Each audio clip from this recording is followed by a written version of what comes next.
فرض کریں اللہ نہ کرے اگر اچانک دنیا میں حالات خراب ہو جائیں، جنگ شروع ہو جائے، سپلائی چین بند ہو جائے، بازار میں چیزیں کم ہو جائیں، مہنگائی بہت زیادہ بڑھ جائے، تو اس صورتحال میں ہم کم بجٹ میں کس طرح اپنے گھر کو مینیج کر سکتے ہیں؟ پاکستانی ایسے معاملات کو مذاق میں اڑا دیتے ہیں اور تب بیدار ہوتے ہیں جب پانی سر سے گزر چکا ہوتا ہے۔ جنگ بارڈر پر لڑی جاتی ہے لیکن اصل جنگ مہنگائی کی ہوتی ہے۔ اس وقت دنیا کے جو حالات چل رہے ہیں اس سے سبھی بخوبی واقف ہیں۔ مہنگائی بڑھ رہی ہے لیکن سمجھدار لوگ اب بھی پیسے بچا رہے ہیں۔ گھر چلانا مشکل نہیں، اصل مشکل صحیح پلاننگ کا نہ ہونا ہے۔ السلام علیکم، دس از می رضوانہ وقار۔ آج کے ویلاگ کا آغاز گھر کے رینڈم کاموں سے کرتے ہیں اور ساتھ ہی میں آپ کے ساتھ 5 ایسے اصول شیئر کروں گی جس کی مدد سے آپ کم بجٹ میں اس مہنگائی کے دور کو مینیج کر سکتے ہیں۔ سمجھدار انسان وہ نہیں جو زیادہ کماتا ہے بلکہ وہ ہے جو اپنی کمائی کو صحیح طریقے سے استعمال کرنا جانتا ہے۔ اگر آپ آج سے ہی ان اصولوں پر عمل شروع کر دیں تو یقیناً آپ اپنے گھر کے بجٹ کو بہترین طریقے سے مینیج کر سکتے ہیں اور مستقبل کے لیے بھی بچت کر سکتے ہیں۔ اگر آپ واقعی چاہتے ہیں کہ مہینے کے آخر میں کچھ پیسے بچ جائیں تو سب سے پہلے اپنے خرچوں کی صحیح منصوبہ بندی کریں۔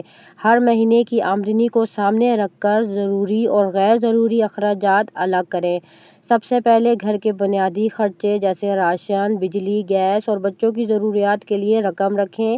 اس کے بعد کوشش کریں کہ غیر ضروری چیزوں پر خرچ کم سے کم کریں۔ بحران کے دوران سب سے بڑی غلطی ہم یہ کرتے ہیں کہ گھبرا کر زیادہ خریداری کرنا شروع کر دیتے ہیں، اس کے بجائے کہ آپ بجٹ بنائیں۔ آہستہ آہستہ چیزیں اپنی ضرورت کے مطابق گھر میں جمع کریں۔ فضول خرچی بند کر دیں۔ غیر ضروری آن لائن شاپنگ، مہنگے برانڈ، غیر ضروری کھانا کھانا، یہ سب چیزیں جو ہیں بند کر دیں۔ یہ پیسے بچا کر آپ گھر کی بنیادی ضروریات پر بھی لگا سکتے ہیں یا سیو کر سکتے ہیں۔ دوسرا اہم اصول یہ ہے کہ خریداری ہمیشہ لسٹ بنا کر کریں۔ جب ہم بغیر منصوبہ بندی کے بازار جاتے ہیں تو اکثر ایسی چیزیں خرید لے آتے ہیں جن کی واقعی ضرورت نہیں ہوتی، جس سے بجٹ خراب ہو جاتا ہے۔ اسی طرح جہاں ممکن ہو سیل، ڈسکاؤنٹ یا تھوک میں خریداری کرنے کی عادت ڈالیں۔ اصول نمبر 3 یہ ہے کہ ہر مہینے تھوڑی تھوڑی رقم بچانے کی عادت ڈالیں، چاہے وہ رقم کم ہی کیوں نہ ہو۔ آہستہ آہستہ یہی چھوٹی چھوٹی بچت ایک اچھی رقم بن جاتی ہے جو مشکل وقت میں کام آتی ہے۔ دنیا کے حالات کے پیش نظر جیسے آپ کو پتہ ہے کہ مہنگائی کا طوفان برپا ہونے لگا ہے تو ضروری ہے کہ آپ بنیادی چیزوں کی لسٹ بنا لیں۔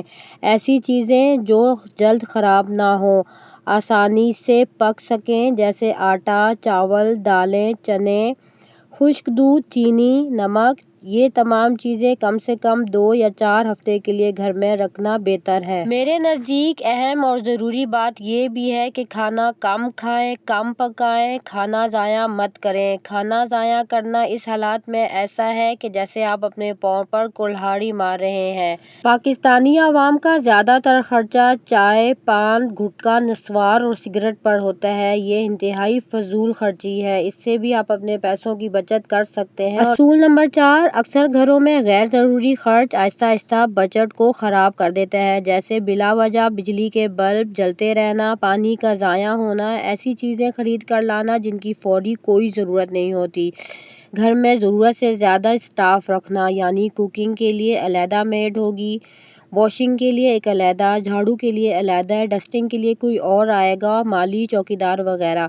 تو ان سب کے بجائے آپ ایک بندے کو ہائر کر سکتے ہیں یا اپنے پیسوں کو بچانے کے لیے یہ تمام کام آپ اپنے گھر کے افراد میں بانٹ بھی سکتے ہیں اور ساتھ ہی ساتھ اپنے بچوں پر کوئی نہ کوئی ذمہ داری ضرور ڈالیں، کیونکہ اکثر بچے اپنا ٹائم موبائل پر گزار رہے ہوتے ہیں، تو اس سے بہتر ہے کہ بچوں پر کوئی نہ کوئی ذمہ داری ڈالی جائے تاکہ بچوں کا اعتماد بڑھے اور وہ کچھ نئی ایکٹیویٹی سیکھیں۔ اصول نمبر 5 گھر میں بہت سی ایسی چیزیں ہوتی ہیں جسے دوبارہ استعمال کیا جا سکتا ہے۔ مثال کے طور پر کھانے جو بچا ہوا کھانا ہے اسے آپ دوسرے ٹائم یوز کر سکتے ہیں یا اس سے کوئی نئی ڈش بھی ریڈی کر سکتے ہیں۔ استعمال شدہ کپڑوں سے آپ کوئی نہ کوئی DIY ریڈی کر سکتے ہیں۔ سمجھداری یہ ہے کہ موجودہ وسائل کو بہتر طریقے سے استعمال کیا جائے۔